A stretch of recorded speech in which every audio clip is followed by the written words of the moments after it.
मम सद्गुरु आदेश है, सत्य करो उपदेश। भला बुरा जग मानोई, संत चले निज देश। भला बुरा जग मानोई, संत चले निज देश। मुझे नित्य अनादि सद्गुरु की आज्ञा है कि ब्रह्म विद्या, तत्वज्ञान, अनुभव, योग साधन का सत्य उपदेश सबको करो। प्रभु प्राप्ति परमानंद की उपलब्धि करने का अधिकारी मनुष्य मात्र है। अधिकारी अध्यात्म पिपासुओं को ब्रह्म विद्या, तत्वज्ञान का उपदेश करना चाहिए। सन्मार्ग में चलने पर अनेक कठिनाई आती है, इसलिए अनेक बाधाओं के होते हुए भी अपने सद्गुरु भक्ति अध्यात्म पथ से विचलित नहीं होना चाहिए। शांत संसार की ओर न देखकर सदैव सद्गुरु शरण में रह अपने अनुभव, भेद, युक्ति द्वारा आध्यात्मिक शांति को प्राप्त होकर परमानंद महान सुख को प्राप्त कर लेते हैं। ब्रह्म विद्या के आचार्य ही आध्यात्म जगत के पथ प्रदर्शक है, इसलिए उन्हीं की शरण में रहकर आध्यात्म तत्व का बोध और पूर्ण शांति की प्राप्ति होती है। सद्गुरु ही सद्गुरु बनाते हैं। अपने मन का मनोमुखी कोई सद्गुरु नहीं होता।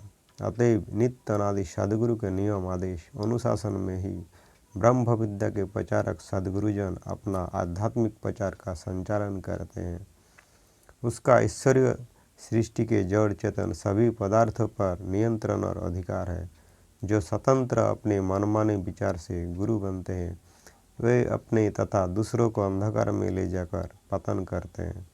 अतएव आध्यात्म पथिकों को चाहिए कि आध्यात्मविद पूर्ण सद्गुरु की खोज कर उनके ज्ञान सदुपदेश के द्वारा अपने मानव जीवन को आध्यात्म पथ पर आगे बढ़ावे।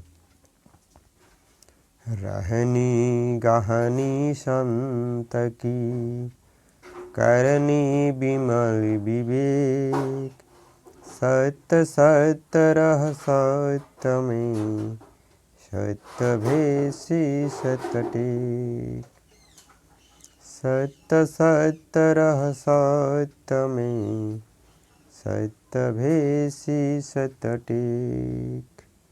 इस दोहे में जीवन के आध्यात्म पथिक प्रभु भक्त अनुरागियों को पवित्र होने का उपदेश किया गया है।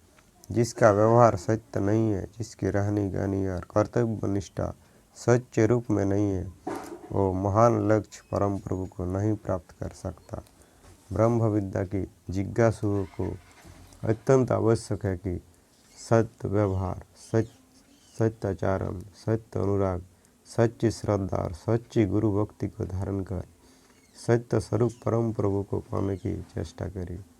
और पर ब्रह्म सत्य है, तब मेरा भी आचरण और व्यवहार सभी सत्य में होना चाहिए। सत्यनिष्ठ के जीवन में आत्मिक बल स्वाभाविक रूप से पाया जाता है। सत्य वो है जो तीनों कालों में एक रूप से रहे, जिसका सिद्धांत सत्य है, पुरुषार्थ उद्भास कामना रहित सत्यमय है तथा जिसका व्यवहार आचरण छल कपट प्रवंचना से रहित है। वही सच्चा अध्यात्म पथिक अध्यात्म तत्व की सद्गान द्वारा जीवन के महान लक्ष्य को प्राप्त करता है।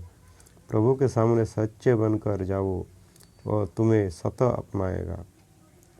योग साधन प्रभु भक्ति शुद्ध पवित्र अर्थात सत्य होने के लिए की जाती है, इसलिए व्यवहारिक या आध्यात्मिक सारे कार्य सत्य के प्रकाश में सत्यमय हो जावे। सारी विपदा एवं अशांति मानव जीवन की सदैव के लिए विनष्ट हो जाएगी। प्रभु मेरे पास है और हम उसकी शरण में हैं। केवल शुद्ध पवित्र होकर उस विशाल दयालु सर्वाधार प्रभु के सन्मुख अपने जीवन को समर्पित कर देना है।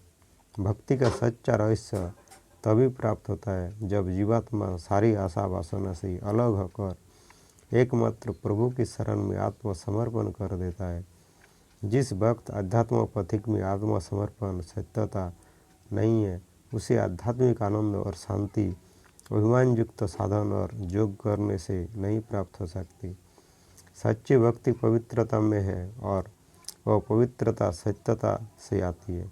जिसका जीवन जितना ही सत्य, कोमल और दयालु होगा, और उतना ही आध्यात्म तत्व को अंतर साधन भेद में शीघ्रता से प्राप्त कर सकेगा। सत्य में प्रकाश है और उसी में जीवन है। सत्य पथ पर चलने के लिए हमें सत्यनिष्ठ और सद्विवेक युक्त हो सत्य कर्तव्य प्राण होना चाहिए। सत्य से बढ़कर दूसरा धर्म नहीं है। सत्य स्वरूप ईश्वर सत्य कर्मनिष्ठ एवं सच्चे अनुरागियों को ही प्राप्त होता है।